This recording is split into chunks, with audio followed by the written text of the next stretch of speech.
All right, let's dive right into this explainer.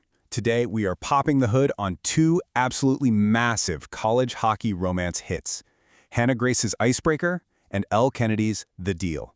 Now, on the surface, these might just look like fun, spicy BookTok sensations. But today, we're actually going to explore the highly sophisticated structural blueprint that is specifically designed to capture and hold your attention. Here's our literal blueprint for today. We'll be hitting 1. The hockey romance blueprint. 2. Driven heroines, Anastasia and Hannah. 3. Supportive captains, Nathan and Garrett. 4. The psychology of friction. 5. The mechanics of manipulation. And finally, 6. A comparative genre evaluation matrix. Let's get into it. Starting right off with Section 1, the hockey romance blueprint. You know, you might think a fun romance novel is just spontaneous fluff, but actually, it is a carefully calibrated piece of narrative engineering. According to the production blueprint in our sources, these stories are built using what's called modular architecture. Basically, they're designed to keep modern digital audiences completely hooked over hundreds of pages by breaking the narrative into distinct structural blocks. So we move from the genesis of the conflict to the friction of forced proximity, to overcoming emotional manipulation, and then finally into deep trust.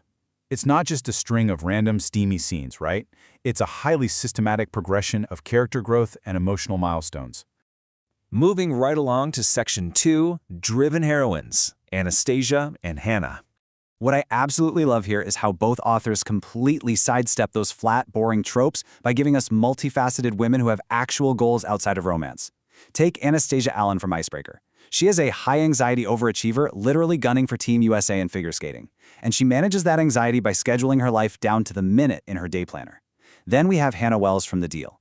She's a music major juggling this grueling schedule of classes, practice, and a job. But underneath all that busy exterior, she is fiercely guarding her privacy because of past trauma. I mean, neither of these women are just sitting around waiting to be saved. They are actively managing very demanding lives, which honestly makes the romantic interruption all the more impactful. All right. On to Section 3, Supportive Captains, Nathan and Garrett. So, these two hockey captains fundamentally flip the script on that tired, toxic bad boy jock trope. We've got Nathan Hawkins. Sure, he's NHL bound, but his core identity is actually the emotionally mature caretaker. The guy actively prioritizes healthy boundaries, therapy speak, and direct communication, and he's consistently offering real practical support to Anastasia. Meanwhile, Garrett Graham comes off as incredibly confident, but he is masking a deep fear of failure. He's literally failing a philosophical ethics class, and his entire hockey career is on the line. Garrett uses playful banter and relentless negotiation to bridge the gap to intimacy with Hannah. Both of these men are completely dedicated leaders, but they show up for their partners in distinct, highly effective ways. I mean, these reader reviews just hit the nail on the head. Nate is described as having cinnamon roll energy with standards, which basically means he's super sweet and protective, but entirely respectful of consent. And Garrett? He is the quintessential he-falls-first hero, bringing just an undeniable dedication once he realizes Hannah is the one he wants. They totally subvert the toxic alpha male stereotype by being reliably supportive partners who are fully committed when it actually matters. Which brings us to Section 4, the psychology of friction.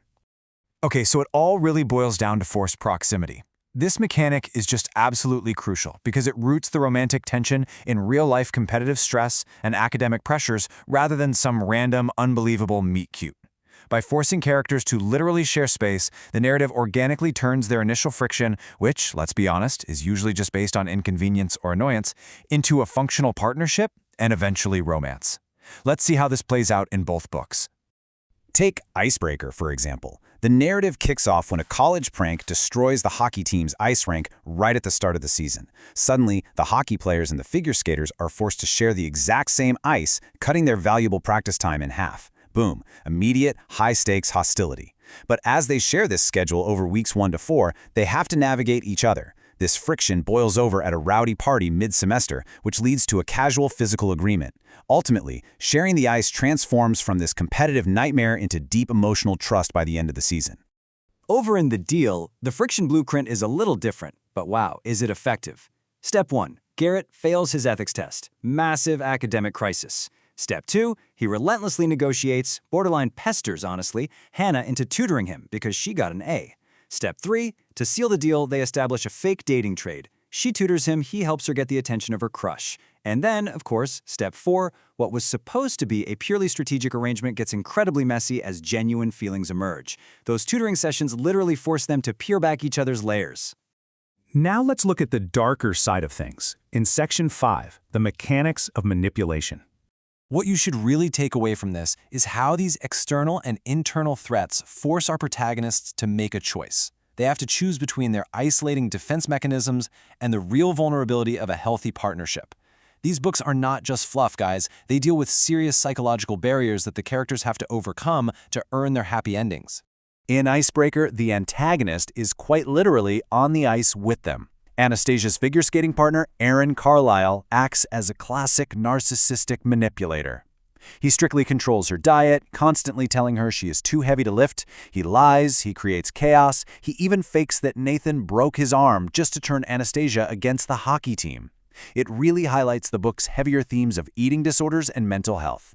The turning point is when Nathan and his friends help Anastasia finally recognize this mental abuse, proving that a real partner builds you up, they don't tear you down. On the flip side, Elle Kennedy utilizes internal obstacles in the deal. Hannah has a traumatic past that deeply affects how she responds to physical intimacy and trust.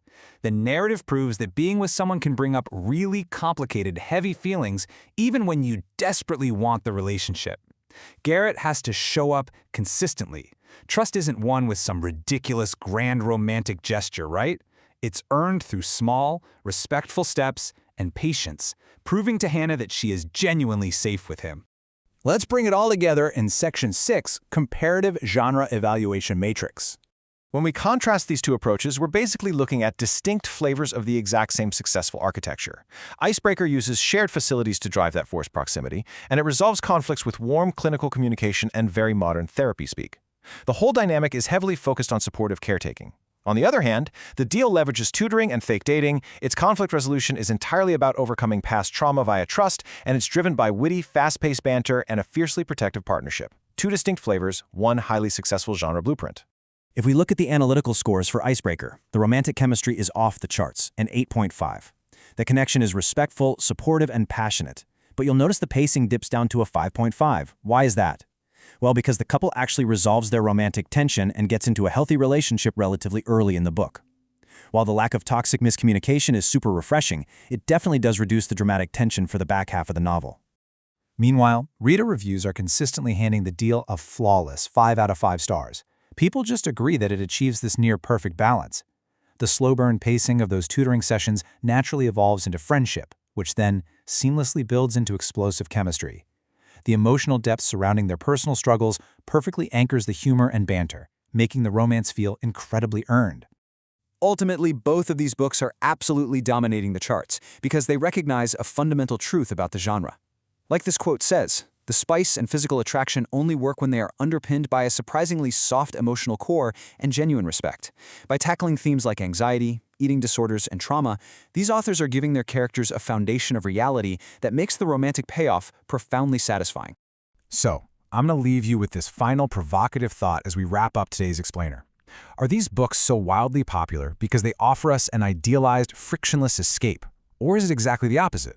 Is it because they show us the messy, beautiful, sometimes painful work that's required to overcome our own defenses and actually share our lives with someone else? Let that sit with you for a bit. Thanks so much for joining me as we decoded the blueprint, and I'll see you in the next explainer.